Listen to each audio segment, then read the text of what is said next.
y consecuencialismo de los cómics de superhéroes estadounidenses en dos épocas, básicamente, en los 40s y en una saga que apareció a principios de los 90s. Voy a compartir pantalla para la presentación. ¿Sí pueden ver? Sí, se ve. Sí, ya se ve. Gracias. Bueno, entonces tenemos, y basándome en Norberto Bobbio, que él identifica 4 tipos de guerra, que son estas: legítima legal, legítima ilegal, ilegítima legal e ilegítima e ilegal. Entonces, basándome en esto, tenemos que en las antologías de Wonder Woman, The World Years y Batman, The World Years, compuestas por cómics aparecidos entre mayo de 1939 y septiembre de 1945, propongo que la Segunda Guerra Mundial fue representada o está representada, siguiendo esta politología de Bobbio, como una guerra que es luchada de forma legítima, legal, por Estados Unidos y demás miembros de los aliados, y que fue luchada de manera pues ilegítima e ilegal por los alemanes, japoneses e italianos. Entonces, los del eje son representados como entrando a la guerra, violentando el derecho natural de los pueblos a existir autónomamente al invadir países sin previa declaración, por ende realizaron una guerra ilegítima, y son representados realizando una guerra ilegal porque atentan contra derechos naturales reconocidos internacionalmente, cometen atropellos contra individuos en múltiples países, los encarcelan, persiguen, torturan, asesinan, etc. Esto tanto en Estados Unidos como en el frente de guerra en el Pacífico o en Europa. En Batman, The World Years, en estos cómics de Batman y Robin, no tienen ningún conflicto moral interno, ningún problema de conciencia en asesinar a enemigos de la patria.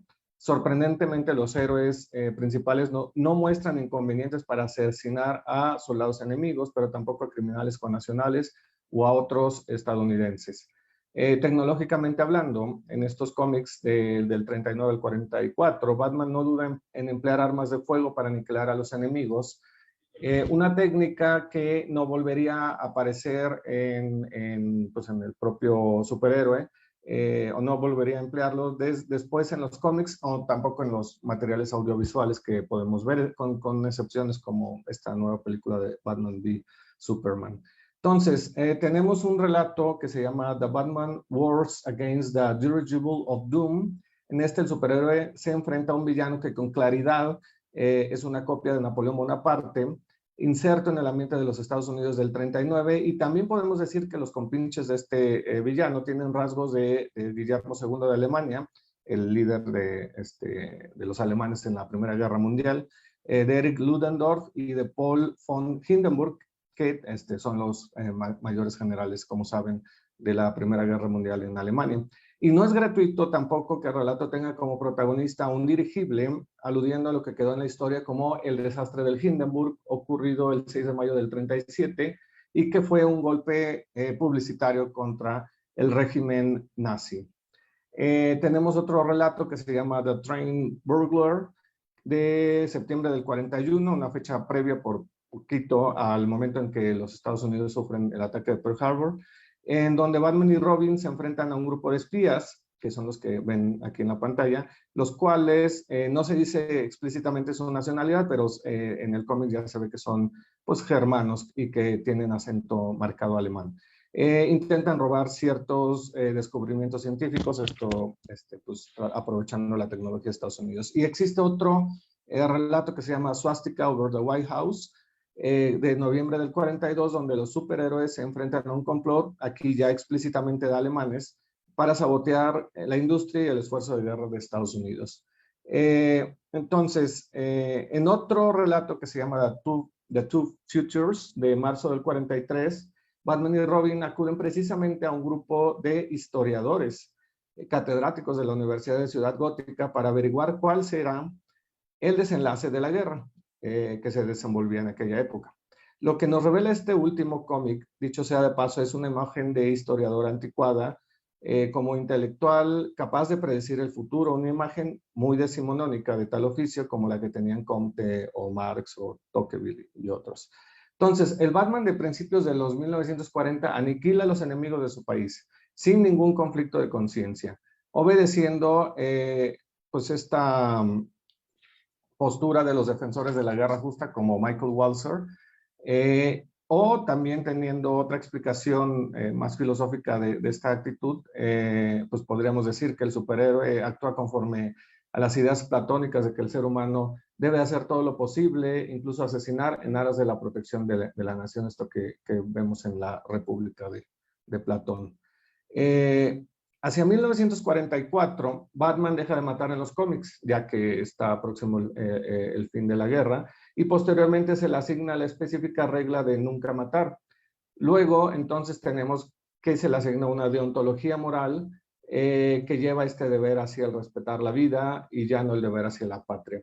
Entonces, Batman mantendrá posteriormente siempre esta ética normativa kantiana o cuasi kantiana, esta regla de jamás matar, aun cuando la vida de miles de personas se encuentran en riesgo, lo que explica que, y siguiendo al estudioso Mark White, Batman nunca matará a su archienemigo el Joker, pese, que ya todos conocemos, pese a que éste ponga en peligro hasta a sus seres queridos, a los seres queridos del propio Batman. Según White, este filósofo dice que Batman es responsable o solo sería responsable de las muertes que causa directamente, y la responsabilidad de las muertes que el Joker causase, pues es responsabilidad de el propio Joker o de cualquier otro villano que se enfrente Batman. Entonces tenemos que tiene una postura claramente anticonsecuencialista Batman, posterior a 1944. Entonces, Cicerón decía sobre la República que el ser humano solo debía de hacer la guerra para o proteger al Estado ante una invasión cercana o reponer un agravio previamente recibido. Pero independientemente de cualquiera de estos dos válidos orígenes, la guerra nunca se debe de realizar faltando a la virtud, decía Cicerón. Entonces, es evidente que Batman en los cómics del 39 al 44 asesina para proteger a su nación, pero nunca faltando a la virtud. De ahí que quizá que conserve su heroísmo, nacionalismo en su versión de los tiempos de la Segunda Guerra Mundial. Que yo conozca, después del 44, el héroe no asesinó en guerras patrióticas, tampoco fue al frente de guerra como lo hizo en la Segunda Guerra Mundial, y no participó, por ejemplo, en la guerra de Corea, en otras guerras patrióticas como la del Golfo Pérsico, la de Irak, la de Afganistán o la de Vietnam. Solo aquí, como en esta serie de los 60s, Batman pide apoyo a los estadounidenses que compren bonos para el esfuerzo de guerra de Vietnam. Bueno, pasando a otro personaje también de los 40s, Wonder Woman. Considero que en estos cómics se encuentra pues muy clara y muy precisa la justificación de que los estadounidenses participen en la Segunda Guerra Mundial. Pese a que los estadounidenses pues están haciendo eso, están matando, ejecutando dentro y fuera de los Estados Unidos. Entonces, tenemos que uno de los diversos métodos filosóficos para eliminar cualquier rasgo de culpabilidad para participar en la guerra o en general culpabilidad en la vida cotidiana, en cualquier acto inmoral, es el determinismo. Es decir, sabemos que si metafísicamente se argumenta que existe un determinismo en el universo, que todo está determinado por un dios o dioses, entonces los seres humanos no tendríamos ninguna responsabilidad moral por las acciones que realizamos. La tendría la divinidad o el destino o la naturaleza, el que crea el destino propiamente. Entonces, el determinismo es una idea efectiva para exculparnos por cualquier actos inmorales que hiciéramos. En particular, en estos cómics de Wonder Woman se empleó lo que llamo un cuasideterminismo pseudoteológico para la exculpación. Sin embargo, si aceptamos que se exculpa a los estadounidenses de sus actos en la Segunda Guerra Mundial, por medio del determinismo, aceptaríamos entonces que se exculpan los actos también de los nazis, de los fascistas italianos y de los militaristas japoneses. en tanto que pues el determinismo se aplicaría a las acciones de todos los seres humanos. Entonces, veamos. En el cómic de Wonder Woman número 1 aparece por primera vez del verano de 1942, aparece por primera vez este personaje del dios Ares Marte, que está aquí en la imagen superior con una espada. Y ya en Wonder Woman número 2, en otoño del 42, es representado como el verdadero incitador y arquitecto de los propios planes del Eje de conquistar diversas regiones del planeta. Entonces, se revela que Ares Marte es en verdad y a través de sus lugartenientes, ambición, engaño y conquista, es el que hace pues la manipulación de los miembros del Eje. Esto mediante, bueno, aquí en el cómic, mediante incitaciones telepáticas, mensajes telepáticos. Por ejemplo, en estas viñetas que pueden ver, está el propio Hitler recibiendo órdenes por parte de Ambición, del lugarteniente de Marte, haciéndole que haga una reunión con los de la Gestapo, con Himmler, con Goebbels, y en tal reunión, pues Ambición le dice al oído a Hitler que deben de apoderarse de las finanzas estadounidenses. En otro caso tenemos que el duque del engaño se transforma en un general japonés también y convence al propio emperador Hirohito de atacar a los estadounidenses en Hawái. Y en un último caso, Lord Conquista convence al propio Mussolini de mandar espías a Estados Unidos para raptar a la Mujer Maravilla y evitar que ella siga ayudando a su país adoptivo. Entonces tenemos, ¿acaso esta clara exculpación de las acciones de alemanes, japoneses e italianos fue deliberada por parte del escritor de Wonder Woman, Charles Moulton? Quizá, pues es probable que hacia 1942 Moulton considerara aún lejana o incluso imposible la derrota total o incondicional del Eje, y por ello eliminó algo de la culpabilidad de alemanes, japoneses e italianos y la vertió en un dios y en sus sobrenaturales actividades y maquinaciones de este Ares Marte. En este caso es claro que el nacionalismo del escritor de Wonder Woman no era tan radical como el de Bob Kane, que era el escritor de las tiras cómicas de Batman en aquellos tiempos. Entonces, tendríamos que es imposible también que Moulton no quisiera satanizar a los integrantes y a los dirigentes del Eje, en tanto que pudiese haber pensado que en un punto la guerra acabaría con un tratado de paz que permitiría la supervivencia del nacionalsocialismo alemán, el fascismo italiano y el militarismo japonés. Y que en ese momento, en 1942, no hubiese pensado que los regímenes e ideologías mencionados serían desaparecidos completamente. Entonces, era mejor culpar cuasi teológicamente, como propongo, a un dios, Ares Marte, que aquí está golpeándolo la Wonder Woman, y no afirmar que, en palabras de Bobbio, la guerra librada por los integrantes del Eje fue con claridad ilegal, ilegítima, y que fue la culpa moral de los del Eje llevar a cabo la guerra de tal manera. Bueno, esto con Wonder Woman. Ahora paso a lo de otro cómic ya en los 90s, un cómic que se llama, o una saga que se llama Operation Galactic Storm, Operación Tormenta Galáctica, y que esta la interpreto como una metaforización de la Guerra del Golfo. Entonces, en la saga de Marvel, Operation Galactic Storm, que fue publicada en 1992, tuvo como inspiración la muy real Operation Desert Storm, operación que fue parte de la Guerra del Golfo Pérsico que se libró de 1990 a 1991.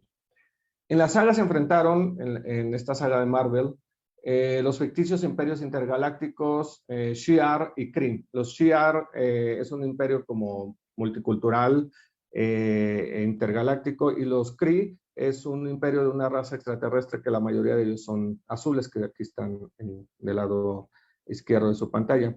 Esta historia es una especie de secuela de esta de Operation Galactic Storm, de otra que se llama La Guerra Kree-Skrull, que fue publicada de 1971 a 1972, en la que se enfrentan los Kree, estos azules, con los Skrull, que son estos verdes.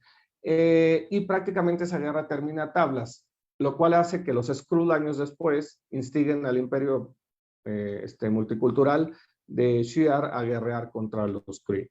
Entonces, de manera paralela a como en la guerra del Golfo Pérsico se enfrentaron el Irak de Saddam Hussein contra una coalición internacional de más de 30 países, en la guerra Kree-Shi'ar, el imperio Shi'ar se enfrenta a una coalición intergaláctica. Y la causa de que Hussein se enfrentara a tantos enemigos fue que él ordenó la invasión de Kuwait. La causa de que los Shi'ar se enfrentaran a tantos enemigos fue que este imperio multicultural vasto poseían una tecnología sin igual, a saber, el arma de destrucción ultramasiva llamada negabomba. Y en la saga de Marvel vemos que los Avengers desarrollan un plan para detener esta guerra entre Shi'ar y Kree, y tal plan, porque tal conflicto amenazaba la estabilidad del Sol y con ello la supervivencia de la Tierra. En su plan llamado Operation Galactic Storm, o Operación Tormenta Galáctica, participarán más de 20 superhéroes. Esta es una imagen de la negabomba. Y aquí están, bueno, esto que estoy diciendo de la participación de múltiples superhéroes en esta intervención hacia estos imperios intergalácticos. Uno de esos equipos fue nombrado para proteger la Tierra, otro para dialogar a los Shi'ar y otro para combatir o dialogar con los Kree. Utilizando de nuevo las categorizaciones de Bobbio, la guerra, o mejor dicho, guerrilla que los Avengers llevaron a cabo contra los Shi'ar y contra los Kree es ilegítima, aunque casi siempre legal. Considero, pues, que en el plano del derecho natural o de la moral natural, el Capitán América y su grupo de superhéroes llevaron a cabo una guerrilla ilegítima porque no la libraban con el propósito de protegerse de una agresión, como representantes de un Estado y como dice la teoría en general de la guerra justa. Ninguna de las dos razas extraterrestres agredió directamente a la Tierra, ni planeaba la conquista de esta o del sistema solar, y el peligro que amenazaba a la Tierra era solo circunstancial. En el plano del derecho internacional que reconocen múltiples estados, la intervención paramilitar de los Avengers es legal. Lo anterior se debe a que los Avengers también buscaban proteger a todos los seres vivos, no nada más a los terrestres, o en palabras de Bobbio, parece que se buscaba proteger, cito, contra el uso indiscriminado de la violencia o más específicamente contra la crueldad inútil. Fin de cita. En cuanto a la propia guerra librada por los Shi'ar contra los Kree, es una de índole tanto ilegítima como ilegal, porque se trata de una guerra con medios capaces de destrucción absoluta, siendo que para Bobbio, ninguna guerra atómica o de mayores capacidades que las nucleares, como en esta guerra ficticia que tiene capacidad de arrasar galaxias enteras, dice Bobbio, está fuera de todo criterio de legitimación y legalización.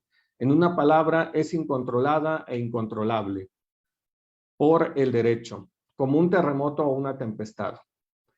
La guerra vuelve a ser aquí, dice Bobbio, como en la representación del estado de naturaleza de Hobbes, la antítesis del derecho. De alguna manera es la guerra de todos contra todos y donde pues no hay normas para la guerra. Bueno, acá paso rápidamente para terminar, nada más otras imágenes. Este es el líder de los Kree, que realmente es el artífice de toda la guerra y que su plan era que en efecto lanzaran esta bomba de destrucción ultramasiva, esta tecnología, pero él lo que quería a la postre es que se exterminara la mayoría de los Kree, solamente sobrevivieran los más fuertes para así impulsar su evolución. Entonces tenemos después que, en tanto que fue un plan de este genocida, los superhéroes se dividen entre un grupo que es apoyado por el Capitán América, que en este lado, aquí lo pongo como que podríamos identificarlo con George Bush, y otro, este grupo se niega al plan de este grupo liderado por Iron Man, el cual tiene como propósito asesinar a esta suprema inteligencia, y el grupo de Capitán América se opone porque ellos no fueron pues para hacer un plan premeditado de asesinato. Esto nos lleva a ver que John Stuart Mill argumentaría que la suprema inteligencia es un peligro para trillones de seres de distintas especies, un peligro que de hecho se tiene la obligación de eliminar, y que en esta postura estaría Iron Man, en esta postura de utilitarista, consecuencialista de John Stuart Mill. Y por último terminan este grupo de los Avengers asesinando a esta entidad o ser llamado inteligencia suprema. Pero bueno, el caso es que esto no soluciona nada y pues la megabomba es lanzada y arrasa con la mayoría de los Kree. Y esta guerra termina con la anexión de este imperio Kree, o la disolución de él, y anexión por parte de los Shi'ar. Es decir, como si la guerra del Golfo hubiese terminado con la anexión definitiva o destrucción total de Kuwait y de Arabia Saudita por obra de Irak, y que Irak se hubiese anexado a estos países, o viceversa, que la guerra de Arabia Saudita, perdón, del Golfo hubiera terminado con Arabia Saudita absorbiendo a Irak. Pero bueno, sabemos que esto no fue así. La guerra del Golfo sí terminó muy distinta a esta guerra Kree-Shi'ar, en la cual pues permitieron la supervivencia del régimen de Saddam Hussein, y bueno, esto va a traer pues como consecuencia otras guerras posteriores con George Bush hijo, que esto lo veremos en otra ponencia que aquí está en esta misma mesa. Bueno, sería todo. Muchas gracias.